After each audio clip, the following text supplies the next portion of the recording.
다음 시청자분께서는 지금 유튜브에 올라와 계신 임준현 님이십니다. 동아기업을 85,000원에 30% 비중까지 갖고 계시는데요. 반토막이 나서 고민입니다. 계속 하락만 하고 어떻게 해야 할지 진단 꼭 부탁드립니다. 라고 글 남겨주셨어요. 오늘 종가가 0.43% 하락하면서 45,800원을 기록했는데요. 동아기업, 미국 쪽에서 계열사가 전에 공장 만든다고 해서 주가 좋았었는데 최근에 이렇게 하락합니다. 어떻게 대응할까요? 일단 동아기업 같은 경우에는 기본적인 산업 자체는 이제 목재 사업이죠. 그래서 사실 워낙에 이제 이 3차 산업에 속한다라고 볼 수 있을 것 같고 전방 산업에 이제 속한다라고 볼 수 있을 것 같아요. 그래서 목재는 지금 현재 시장 상황, 경기 침체 이러한 구간에 있어서는 사실 실적이 잘 나오기가 힘들 것 같고 지금 현재 실적 자체도 상당히 이제 계속해서 하향되고 있는 상황입니다. 그러다 보니까 이제 동아기업에서 새롭게 이 캐시카우를 전해질 쪽으로 이제 만들어 나가고 있는 상황인 거죠. 그래서 지금 현재 앞으로 이제 이 전해액에 대한 부분들, 전해질에 대한 부분들, 지금 이제 미국 쪽에 공장 계속해서 이제 캐파 증설하고 있고, 그러면서 이제 어느 정도 이 실적에 대한 반영, 기대감은 분명히 있다라고 봐야 될 것 같은데, 일단 현지 생산될 것으로 기대가 되고 있는 시기가 2025년이거든요. 그래서 아직까지는 시간이 좀 많이 걸린다라고 이제 생각이 되고, 지금 당장에 이쪽으로 매출이 발생을 하고 있지는 않은 상황이다 보니까, 지금 현재 상태에서 아무래도 계속해서 하락을 하고 있다라고 생각을 해주시면 될 것 같습니다. 더욱이 이제 보게 되면 동아기업이 원래 이 2020년부터 2021년 코로나 이후에 유동성이 폭발했었던 구간에 저점에서 큰 수급이 한 차례 들어갔었고 그 이후에 굉장히 좋은 상승이 나왔었던 종목이었어요.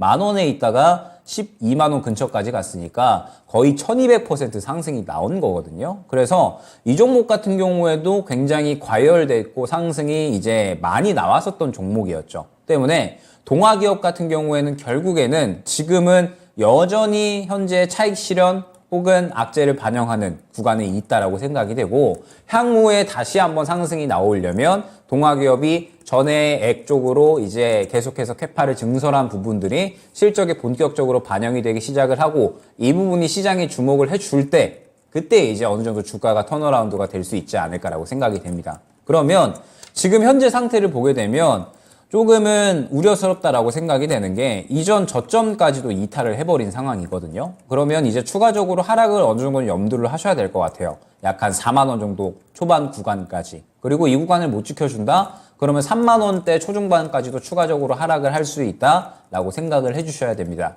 그러면 이제 현재 구간에선 결국엔 대응을 어떻게 해야 되느냐 이게 이제 중요할 것 같은데 지금 비중도 사실 적지가 않으시고 거의 이제 반토막이 나 있는 상태라서 아마 정리를 하시기에는 조금은 어려우실 것 같아요. 그래서 저는 이제 이런 상황에 이제 있는 종목들은 어떻게 대응을 하시냐 많이 안내를 드리냐면 사실 동아기업이 살아나기 위해서는 정말 긴 시간이 필요하거든요. 전액 쪽으로 이제 주목을 해줘야 결국에는 시장에서 이제 수급을 밀어 넣을 거고 그때 이제 어느 정도는 살아날 수가 있는 거잖아요. 그러면 지금 현재 구간에서는 사실 대응을 할 수가 없습니다. 지금 시장의 관심도도 많이 떨어지고 전저점을 이탈을 했다. 그러면 추가 하락에 대한 가능성이 뻔한 상황이고 만약에 시장의 관심을 받는다라고 하더라도 결국 최근에 보게 되면 올라갔었던 구간 자체가 지금 한 6만 원, 6만 5천 원 구간이거든요. 매물대를 확인을 해보니까 올라가려면 5만 원대, 5만 5천 원, 6만 원, 6만 5천 원, 7만 원, 7만 5천 원, 8만 원.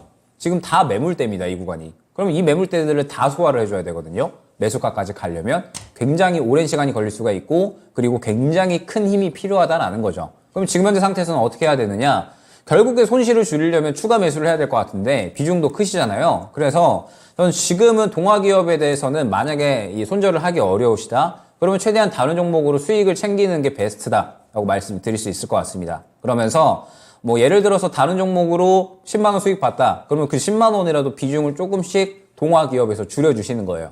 지금 비중이 너무 많으시기 때문에 비중이 많은 상황에서는 향후에 추가 매수할 수 있는 기회가 왔을 때 추가 매수 대응도 굉장히 어렵거든요. 그래서 조금이라도 비중을 조금 줄여놔야지 향후에 어느 정도 대응할 수 있는 시기가 왔을 때 대응을 할 수 있다라고 생각이 됩니다. 그래서 지금 현재 상황에서는 일단 최대한 다른 종목으로 수익을 챙겨놨다가 그 수익 본 만큼 비중을 조금씩이라도 줄여주시는 게 베스트일 것 같아요. 그러다가 향후에 이제 시장이 관심을 받을 때 그때 추가 매수 대응을 할 수 있을 것 같고 만약에 이제 지금 현재 상태에서 어느 정도 비중 축소가 가능하시다. 나는 너무 이제 어려울 것 같다라고 하시면 마찬가지로 어느 정도의 비중을 또 축소를 하셔서 최대한 다른 종목으로 수익을 조금 해칭하셔야 됩니다. 그리고 5월, 6월 달에는 이제 잡을 만한 종목들이 조금씩 나올 거예요. 안 좋았던 것들이 지나갔잖아요. 그러면 이제 좋아질 것들, 뭐 반도체나 혹은 뭐 로봇 등등 해서 좋아질 것들이 있으니까 지금은 좋아질 것들에 집중을 해야 되지 안 좋은 것들, 안 좋아질 것들, 그리고 좋았다가 지금 현재 살짝 쉬어가는 것들은 볼 타이밍이 아니거든요. 동아기업도 지금은 안 좋았고 지금 추가적으로 안 좋을 만한 구간에 있기 때문에 현재 구간에서는 관심을 어느 정도 떨어져 놓고 좋을 것들에 집중을 해야 됩니다. 그래서 동아기업 같은 경우에는 최대한 비중 축소 쪽에 어느 정도는 포커스를 맞춰서 진행을 해주시면 좋으실 것 같고, 다만 너무 이제 비중도 크시고 하락폭도 크시기 때문에 많이 부담스러웁시다 라고 하시면 일단 수익 본만큼 비중을 줄여주시는 게 베스트일 것 같습니다. 그러면서 향후에 이제 2차전지 쪽에 시장이 주목을 해줄 때 그때에는 또 추가 매수할 수 있는 구간이 나올 수 있으니까 그 추가 매수를 수월하게 하기 위해서 지금은 다른 종목으로 해칭, 비중을 최대한 축소를 해놓자 안내를 드리도록 하겠습니다. 네, 알겠습니다. 2020년부터 2년간 정말 대시세가 나왔던 배터리 모멘텀 전에 관련주로 움직였던 동아기업인데요. 중장기 차익 실현 구간 진행되고 있다는 판단입니다. 현재로서는 저점 이탈 때문에 4,000원 초반 혹은 그 이상까지 하락 가능성도 존재하고 있다고 보고 있는데요.